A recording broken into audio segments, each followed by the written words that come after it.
tapat, matatag at maaasahan balitang tama at totoo lamang dito sa Pilipinas Network. Magandang araw sa ating mga kababayan sa Pilipinas at sa buong mundo. Huwag kalimutang pusuan ang video, sumubaybay at pindutin ang batingaw upang lagi kayong updated sa balita. Simulan na natin. Isang mainit at marahas na panawagan para sa pagpaslang kay dating Pangulo ng Estados Unidos na si Donald Trump ang mariing umalingaw sa gitna ng dambuhalang seremonya ng libing para sa yumaong Supreme Leader ng Iran na si Ali Khamenei sa Tehran. Sa harap mismo ng kabaong ng napatay na leader, nagtipon-tipon ang libu-libong mamamayan upang magpahayag ng matinding galit at paghihiganti na nagmamarka sa panibagong yugto ng tensyon sa gitnang silangan. Ang marangyang libing na ito ay isinagawa matapos ang isang linggong pagkaantala dulot ng matinding digmaan sa rehiyon. Matatandaang napatay si Ali Khamenei kasama ang ilang miyembro ng kanyang pamilya noong ika-28 ng Pebrero sa unang araw ng malawakang pag-atake ng puwersang Amerikano at Israeli. Ang pagkaantalang ito ay nagdulot ng mas matinding emosyon sa panig ng mga taga-suporta ng rehimen na nag-abang ng matagal. Naganap ang madamdaming seremonya sa Imam Khomeini Grand Mausolea sa lungsod ng Tehran, kung saan ang kapaligiran ay napuno ng pinaghalong matinding pighati at nag-aalab na panawagan para sa hustisya. Maraming mamamayan ang nagpalipas ng gabi sa loob mismo ng moske, habang ang iba naman ay dagsang dumating bago pa sumikat ang araw upang matiyak na makakakuha sila ng magandang pwesto para sa pagsisimula ng panalangin sa umaga. Dala-dala ang mga opisyal na watawat ng Iran at mga larawan ng kanilang yumaong pinuno, iwinagayway din ng dambuhalang pulutong ang mga pulang bandila na sumisimbolo sa tradisyonal na paghihiganti. Mas agresibo at mas malaki ang bilang ng mga dumalo kumpara sa unang araw, isang malinaw na mensahe mula sa pamahalaan upang ipakita sa buong mundo ang katatagan ng kanilang lipunan at ang determinasyon nitong manatiling malaya.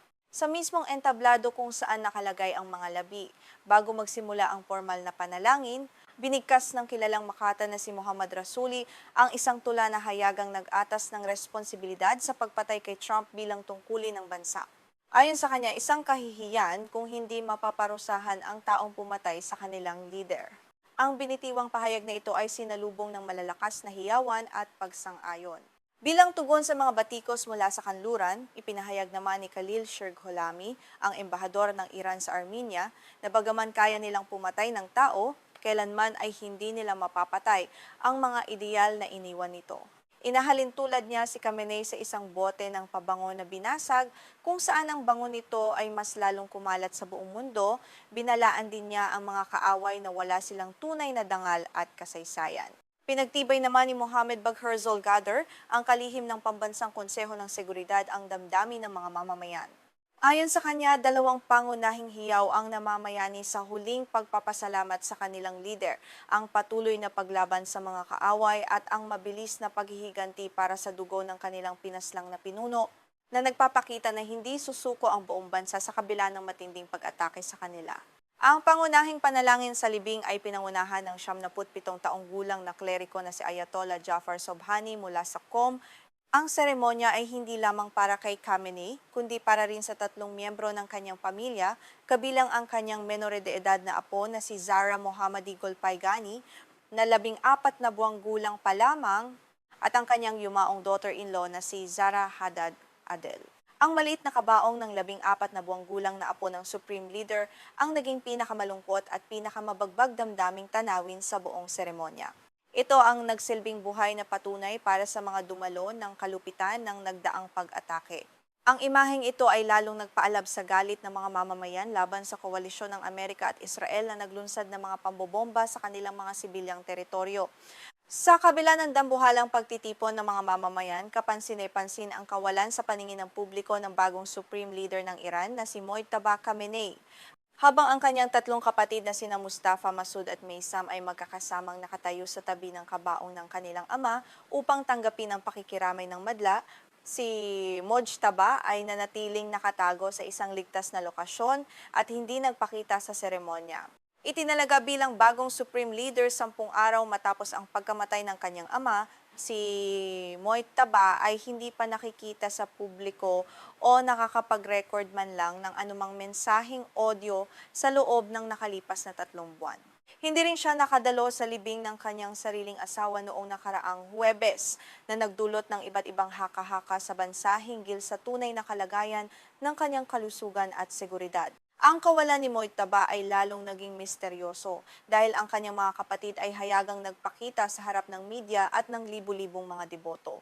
Ang tatlong kapatid ay naging kinatawa ng pamilya Khamenei sa pagtanggap ng huling pagpupugay habang ang seguridad sa paligid ng moske ay hinigpitan sa pinakamataas na antas upang maiwasan ang anumang banta ng panibagong asasinasyon mula sa mga dayuhang ahente ng kaaway.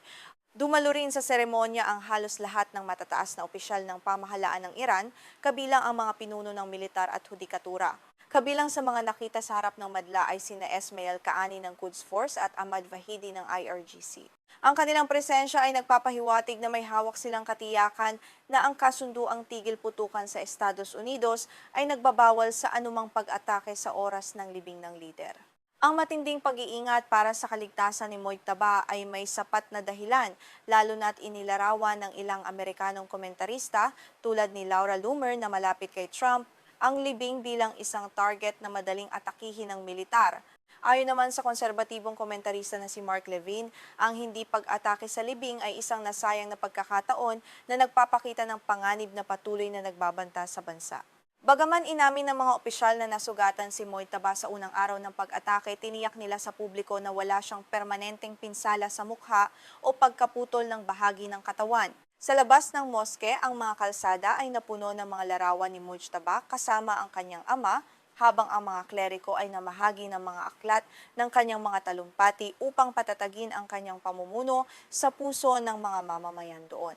Ang Imam Khomeini Mausolea na siyang pinagdausan ng libing ay nananatiling hindi tapos sa kabila ng 40 taong konstruksyon. Ang mga bahagi ng gusali na natatakpan ng tarpaulin ay nagsisilbing simbolo ng matagal na epekto ng mga parusang pang-ekonomiko mula sa kanluran. Sa kabila nito, naging kanlungan ito ng milyon-milyong Iranian na nakiisa sa pagdadalamhati sa ilalim ng matinding init na umabot sa 36 na degree. Ayon sa mga autoridad, mahigit 2 milyong tao ang dumalo sa unang araw ng seremonya. Pagkatapos ng marcha sa Tehran, ang labi ng dating Supreme Leader ay dadalhin sa banal na lungsod ng Qom bago ibiyahe sa 2 banal na lungsod sa Iraq at sa huli ay ililibing sa Mashhad, ang kanyang bayang sinilangan noong taong 1939 upang kumpletuhin ang 1 linggong pambansang pagluluksa.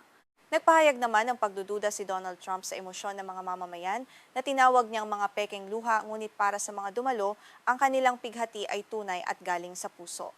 Marami sa kanila ang naglakbay mula sa malalayong probinsya kahit walang sapat na pera, natulog sa mga sahig ng paaralan at umaasa lamang sa mga libreng pagkain at inumin na ipinamahagi ng mga voluntaryo sa paligid ng moske. Ayon sa ilang nakapanayam tulad ni Hussein Deghan na isang tagasali ng aklat, ang asasinasyon sa kanilang leader sa gitna ng mga negosasyon ay isang maling kataksilan. Dagdag pa niya, kahit may mga hindi sumasang-ayon sa pamahalaan, nagkakaisa ang mga Iranian kapag ang kanilang bansa ay inaatake na mula sa labas. Ipinapakita nito na ang interbensyon ng dayuhan ay lalo lamang nagbubuklod sa mamamayang Iranian. Gayunpaman sa mga mayayamang distrito sa Hilagang Tehran, iba ang tanawin kung saan ang mga pamilya ay malayang kumakain sa mga restauran ng walang hijab na nagpapakita ng malaking agwat sa ekonomiya at kultura sa bansa. Sa pagtatapos ng makasaysayang libing na ito, nananatiling hamon para sa bagong pamunuan ni Mojtaba Khamenei ang pagkakaisa ng bansa sa gitna ng panlabas na banta at panloob na krisis.